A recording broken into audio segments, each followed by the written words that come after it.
All right, so our next speaker is Dr. Turki Faisal Alrasheed. Good afternoon, everybody, and I'm very happy to share with you my thoughts. To give you some background about myself, I am really good at reading the future. When these things fall, just and all these things, I should be very happy. And in fact, I'm not. I was extremely sad because what I wrote, what I published, what I've been arguing privately with a very high level. So I'm not happy of what I've been warning and writing about for the last years, more than 10 years. And that's maybe one of the things that have really made me go into go for my master and doctorate, which it took me 10 years, because I want to give more credibles to the people that I am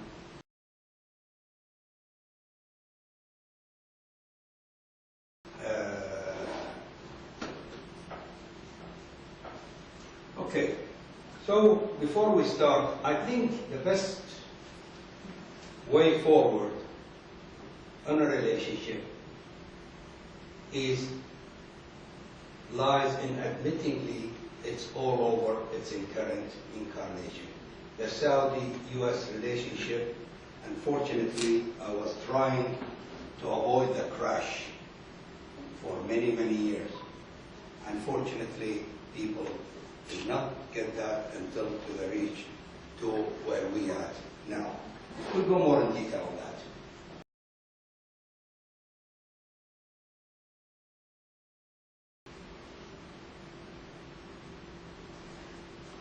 Well, Saudi Arabia they have since 1932, and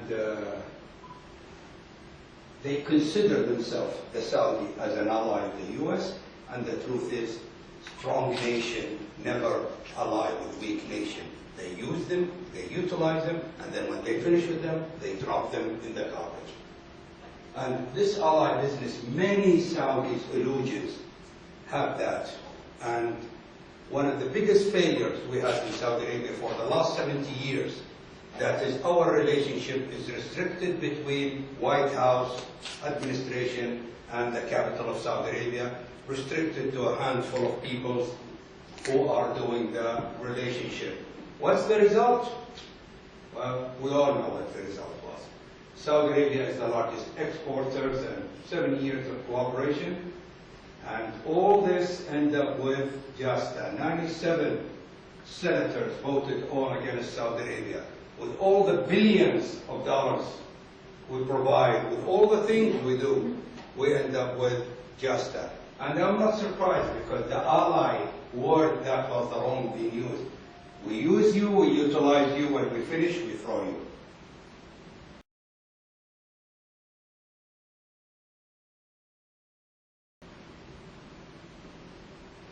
Saudi relationship, basically oil, arms sales, a little bit of food, and then socialist education, sustainable agriculture and development. I have to put that in, even though a little bit out of the way, but I'm at heart, I believe in the agriculture, especially social agriculture, and world and regional securities.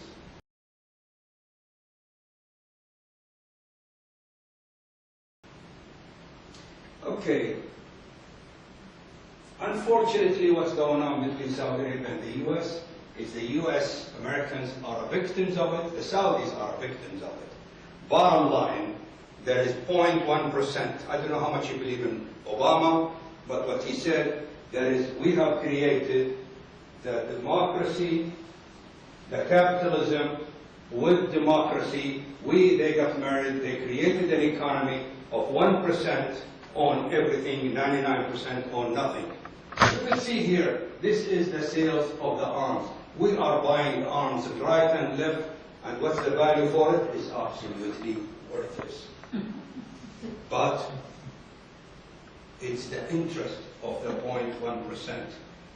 I was there Carlyle, did I say it right? Carlyle Company. The Carlyle Company is one of the largest companies. Were paying President Bush, the father, $50,000 every time he mentioned the word Carlyle. So, how many times? 10 times? Okay, that's your meeting. And officially, he stopped doing that when his son, which is George Bush, the son, run for a president. He have canceled that agreement with them. It's not under the table, it's published. I think we usually call it the Carlisle. Carlisle. Carlisle Group. Carlyle Group, I never could say it.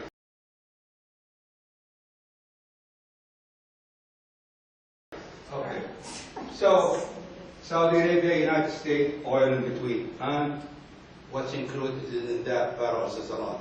As you can see here, how much the U.S. Saudi Arabia imports from 1990 to 2016.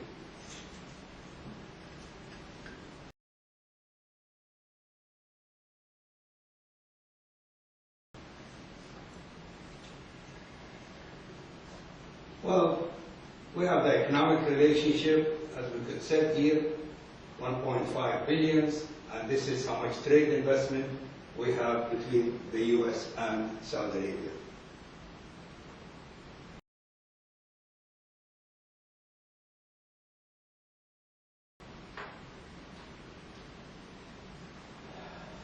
Student, we are the fourth largest group, I think almost 100,000 Saudi students in the U.S.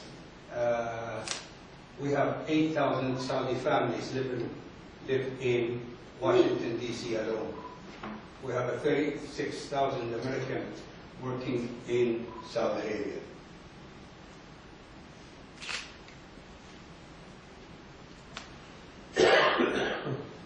In here, I believe that is the relationship, how to go forward is through social agriculture, improve the life of many, many people. And using agriculture as a tool to enhance security, alleviate poverty, and promote economic growth.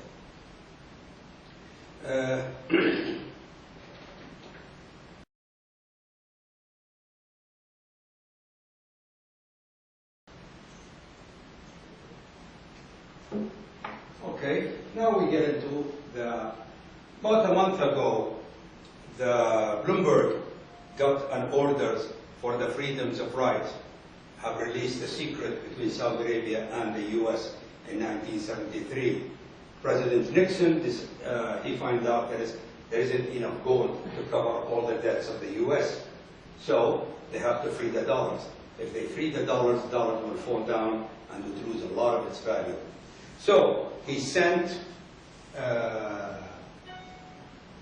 his secretary in a nationwide to rule, but the really thing was, deal was do or die plan. That is when he sent Simon for Saudi Arabia. There is, don't come back to me without a deal. I'll send you all over the world, but I don't care. The real reason for his trip was to go to Saudi Arabia, and all dollars, oil will be sold and quoted by dollars only, and all the surplus of your money will come to finance our treasury bills.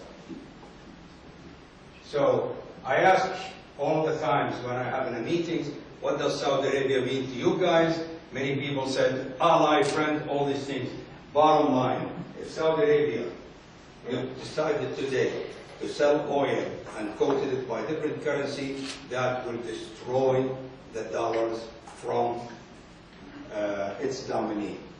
Second thing is if we stop buying treasury bill. And as what this guy here, Whitney Smith, the 117 billion make the kingdom one of the largest foreigner creditors. I think the last time I checked it, it's we are number 3. The Chinese, Japanese, Saudi Arabia.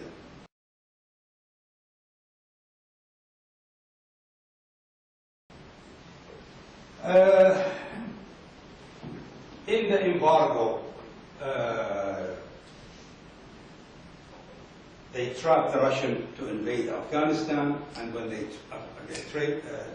invaded Afghanistan, they said, well, because they invaded Afghanistan, we would embargo the food, and Saudi Arabia, which was at the time, there was a lot of songs going on, a barrel of oil for a bushel of wheat, and Saudi Arabia have started the self-sufficient of wheat, and this is how they start the agriculture in Saudi Arabia. Operations of Gulf Storm, we hosted nearly 500,000 people, and the US and Saudi Arabia, they are great on destroying things, but they don't know what to do with the aftermath. We built the Iran, the Shah. We gave him the best technology, the American did, the best technology to do everything, and he started his 5-year plan. In the middle of it, they said, no, you cannot, because you don't have, the money you're getting, it's enough. So he raised the price of oil so much until it reached $11. When it's reached $11, the US and Saudi Arabia, they collide together, pump more oil, so the oil goes down. So we destroy basically the Shah. Then it comes the Islamic movement, which is, they really helped, according to the Shah book. So the rise of the Islamic organization came. They were stupid. They want the head of the Shah. They don't want anything else. According to Bill Gates, not Bill Gates, what's his name? Gates, Minister of Secretary of State, Robert Gates. Yeah. According to Robert Gates, he was the one who was taking note with Brzezinski. We gave you everything. We'll do anything for you. They said we want the head of the Shah. And that's how it collapsed. And then we decided, okay, let's go against the war of Iran. So we went with a war with Iran, with the sectarians, and now we're paying the price. Same as we did. We went to fight the Russians. What's the best way? Let's create all these Islamic, which is, we created them in the 50s to fight Arabism and nationalism. Now we decided to build them again, and we did succeed to destroy the Iranian, and like what President Brzezinski said, you want me to apologize? 3,000 people got killed. Afghanistan got destroyed for the price of bringing the Russian Empire. You want me to apologize? You should thank me for what I did. And that is officially what he had with the magazines introduced. I think that magazine wasn't circulated in the US. It is a French magazine. So then this military base was built, run, managed by Saudi Arabia, billions of dollars. The US is using it for free. US Congress recently passed a JASTA 97%. So everything we did for the last 30, 40 years, it just went down the tube. And that's what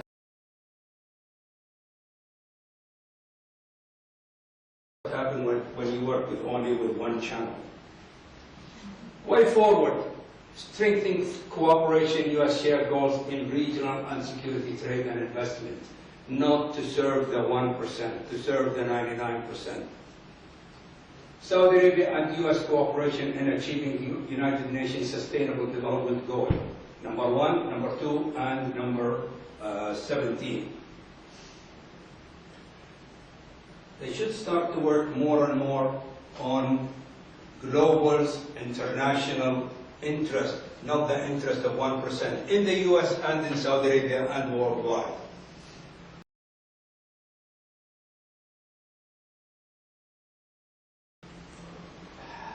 Has been, as I said here, it's been only to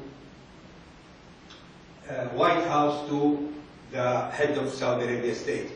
We don't deal with anybody else, and that is what we end up with. As we could see, that's all that's in here. History, just a threat to limit Saudi Arabia cooperation on the national security issue, including counterterrorism and everything else. I think, personally, JASTA will be impossible to implement. But the cost and the side effect of it, it will be hellacious. With President President Trump is in power, that will make the side effect will be a lot. I'm very happy for Saudi Arabia that they got Trump, and I'm very sad for the US that they got Trump.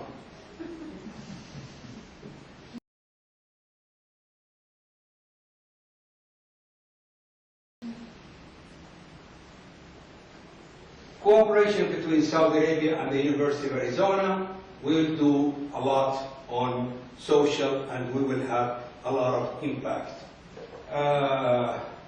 They have survived a lot of the problems. I don't know whether they could really survive at this time. Relations should not be taken for granted. Must be nurtured, otherwise will drift away. It's like your husband and wife, boyfriend, girlfriend. You throw a lot of shit at each other. Pretty soon, they're going to say, it's enough. And it's going to be. Now, just close your eyes and just for a moment, if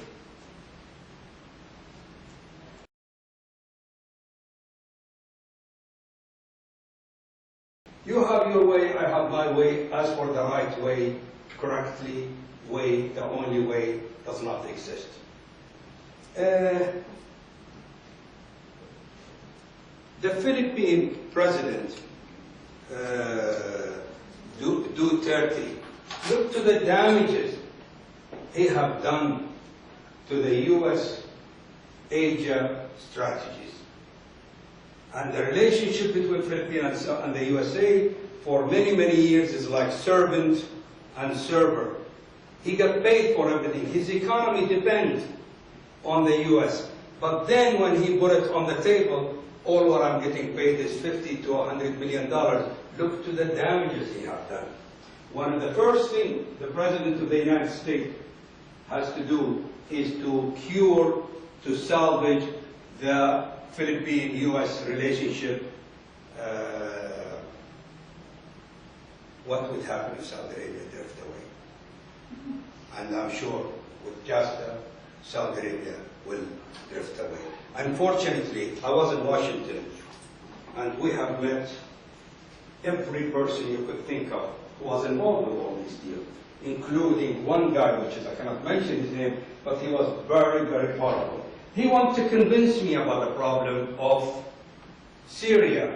I said, Syria, it's you and us who have destroyed Syria. It's you and us who have built ISIS. Why? Because the pipelines doesn't go from Iran to Europe. It must go from Qatar to Europe. Why? Because Saudi Arabia and the US, they thought Putin are getting strong. So what's the best way?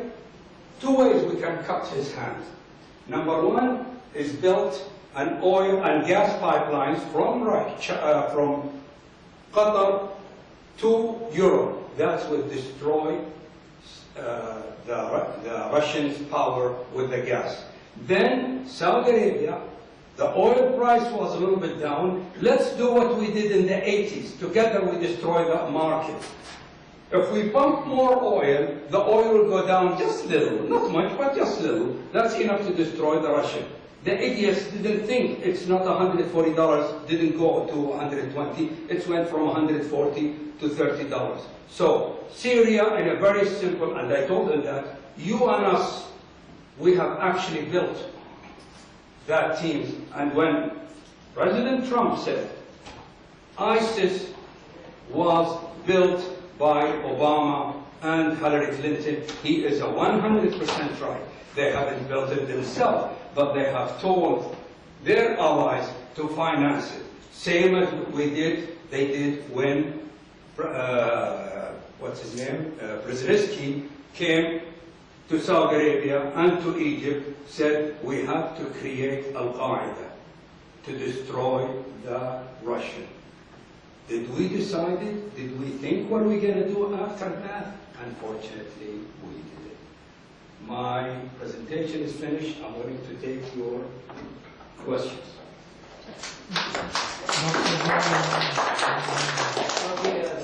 Okay, sorry.